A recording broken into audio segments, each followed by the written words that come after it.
consommateur de la foi. Alléluia. Gloire à toi, Seigneur, que ton nom soit béni et soit exalté. Amen. Alors, nous voyons bien que si vous êtes dans la chorale et vous chantez, il n'y a pas de foi. Il n'y a rien qui va se passer. On peut chanter de belles, mais je vous ai parlé que l'âme peut créer quelque chose de très spécial. Mais ça n'infuse pas. Nous voulons que, quand les enfants de Dieu louent Dieu, que Dieu fasse quelque chose au milieu d'eux. Qu'il guérisse, qu'il délivre, qu'il libère. Amen. Qui a déjà été guéri par le monde de Dieu ici? Ouais. Amen. Presque tout le monde.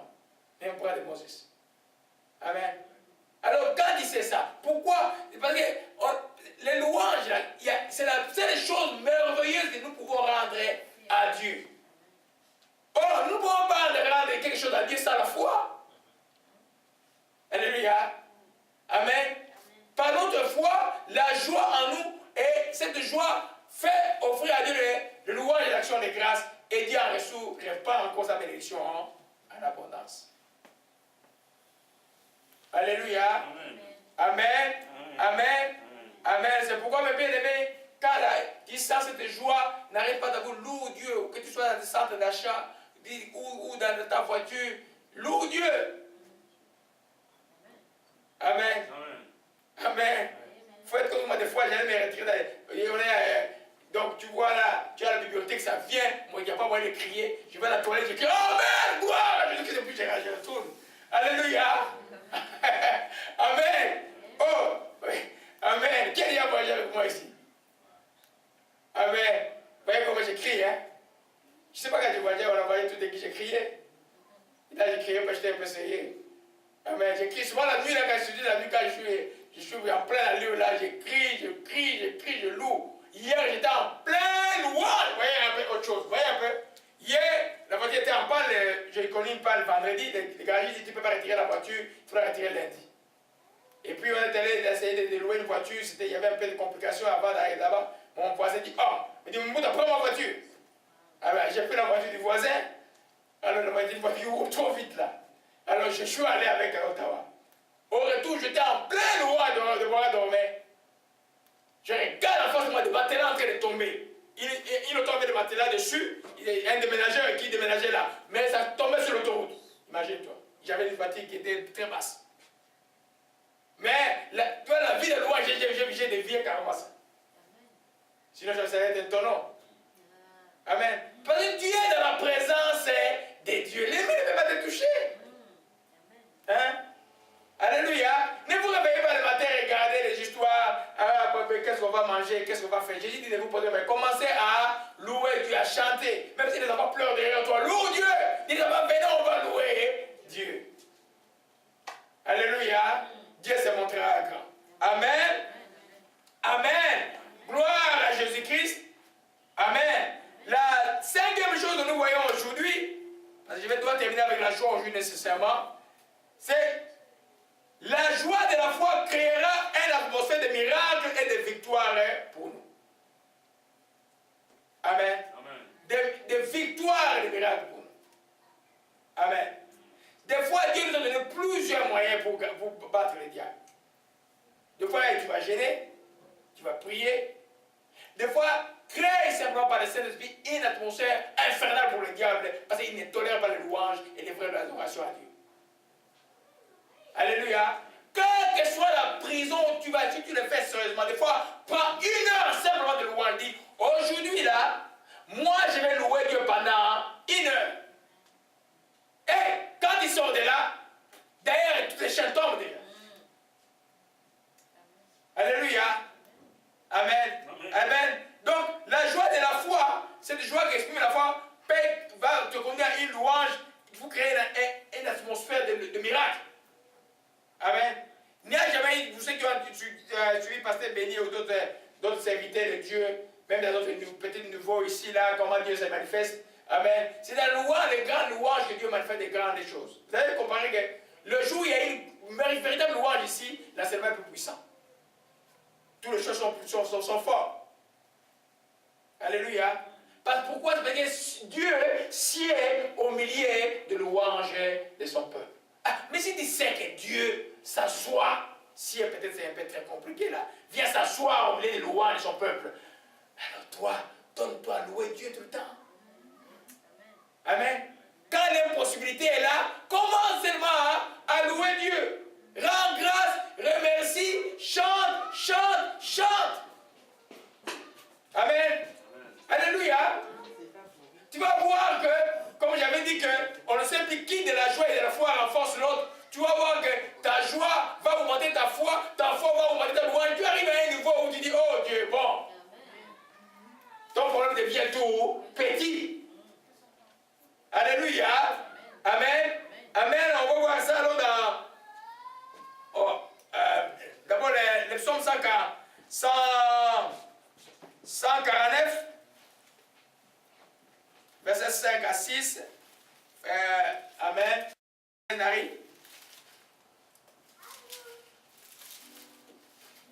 Amen. Merci. Amen. Le psaume 149. Psaume 149, 5 à 6. 149, oui, 5 à 6. Que les fidèles triomphent dans la gloire, qui poussent de cris de joie sur leurs couches. Que les louanges de Dieu soient dans leur bouche et le glaive à deux tranchants dans leurs mains. Hey, amen. Que les fidèles triomphent dans la gloire, qu'ils poussent quoi des cris de joie. Que les louanges de Dieu soient dans leur bouche et les glaives à deux tranchants. Glaive c'est l'épée, hein, à deux tranchants à leurs mains. Est-ce que vous comprenez cela? C'est pas aujourd'hui que vous allez prendre l'épée comme ça là. Amen. L'épée, c'est aujourd'hui, c'est quoi? C'est la parole de Dieu. Amen. En d'autres termes, il dit que les fidèles triomphent dans la gloire, qu'ils poussent quoi des cris de joie. Pas des cris de joie, une louange, des ovations à Dieu qui terrorise l'ennemi. Et si cela est accompagné par la déclaration de la parole de Dieu. Alléluia. Amen. Tu peux me lire le même verset dans une autre version? Allez-y, ma soeur. Je lis au nom du Seigneur. Amen. Que les fidèles soient en fête et rendent gloire à Dieu. Qu'ils crient de joie même pendant la nuit. Qu'ils aient à la bouche des louanges pour Dieu et à la main l'épée à deux tranchants. Amen. Amen.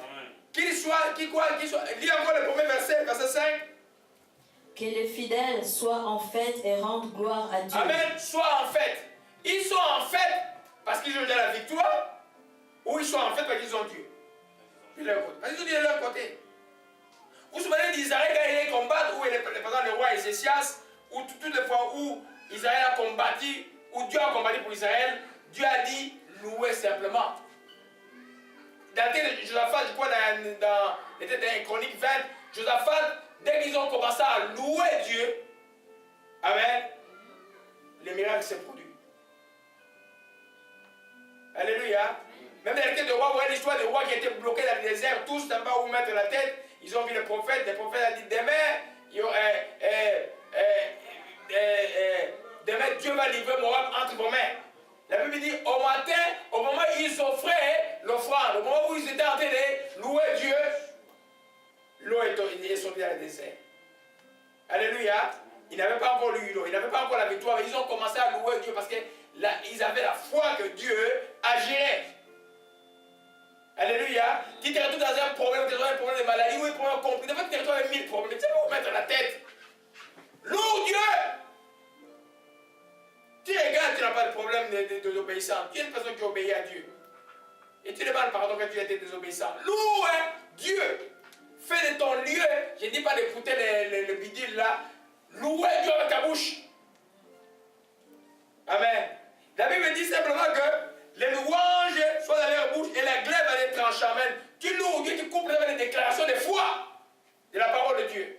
Aucun malheur ne m'arrivera. Aucun flot ne s'approchera. Passez maintenant, je vais te guérir. Gloire à Jésus-Christ. Tu commences à louer Dieu. Alléluia. Amen. Amen. Amen. Que les fidèles triomphent dans la gloire. Soit dans la fête. Il avait créé une vie de fête.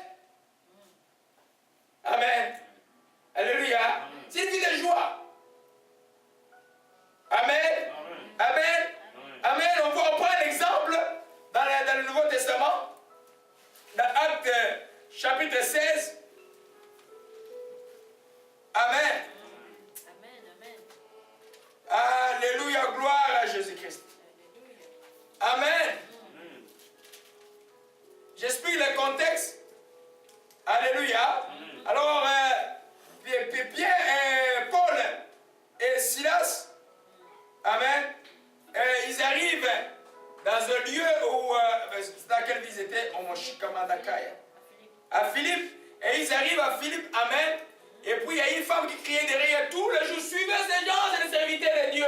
Suivez ces gens, c'est les serviteurs, ils annoncent la voie du salut. La Bible dit que Paul fatigué, il s'est retourné et dit à l'esprit, je t'ordonne au nom de Jésus-Christ, sors d'elle. Et il sortit à l'air même. Amen. Alors, maintenant, cette femme, en fait, par la divination, travaillait pour ses maîtres.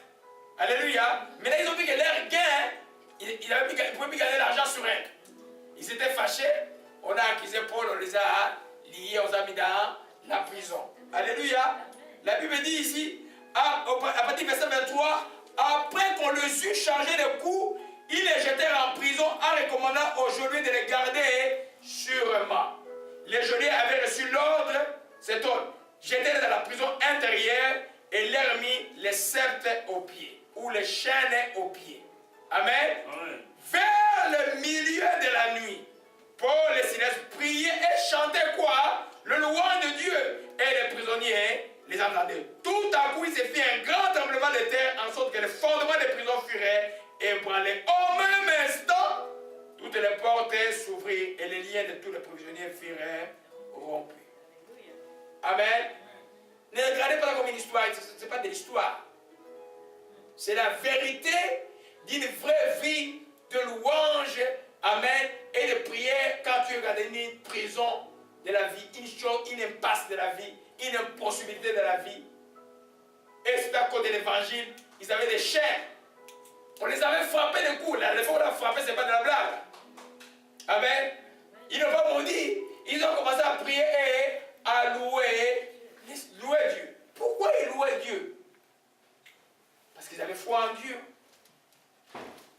Amen. Amen. Et Paul certainement avait cette révélation et il participait quand il souffrait, tu souffres comme ça à cause de l'évangile, tu participes un peu aux souffrances de Christ et ça les rendrait heureux. Vous savez ce que dit la Bible. Si tu souffres à cause de Christ, il faut être heureux. Alléluia. Il commençait à chanter et les chaînes sont tombées. Pratiquement aujourd'hui, ça signifie quoi? Ça signifie que quand tu retournes dans une impasse là, au lieu de regarder l'impasse et les chaînes qui sont sur toi, regarde vers Dieu, commence à louer Dieu, à rendre des grâces pour ta délivrance est certaine. Je vous dis que si tu as donné ta vie en Jésus-Christ et tu es sérieux avec Dieu, ta délivrance est certaine. Quel que soit le temps que ça va prendre, tu vas être délivré. Commence à louer Dieu. Amen. Commence à louer Dieu. Amen. Ils ont commencé à faire quoi? À louer Dieu. Amen. Amen. Donc, ils ont créé l'atmosphère avant qu'ils étaient en prison, une atmosphère de tristesse et une atmosphère morose. Mais ils ont créé l'atmosphère de joie qui a apporté la délivrance. Alléluia. Donc la joie de la foi, par les biais de louange, va créer des miracles autour de toi. Alléluia. Amen. C'est des choses pratiques, mais bien aimés. Hein, comme dit Saint Jacques, pourvu que vous les pratiquiez. Ne pouvez pas écouter ça comme ça là. La louange, il faut la pratiquer. Il faut la faire. Amen. Laisse-toi vivre donner juste toi, ça dit qu'il y a un problème, c'est qu'il chante. Toi, non. Chante, commence à louer Dieu. À un moment, nous arrivons à un test de la vie. Suis-je avec Dieu ou pas? Si je suis avec Dieu, je dois être avec les frères. Mais si les frères sont avec moi, il doit se manifester. Alors je commence à le louer.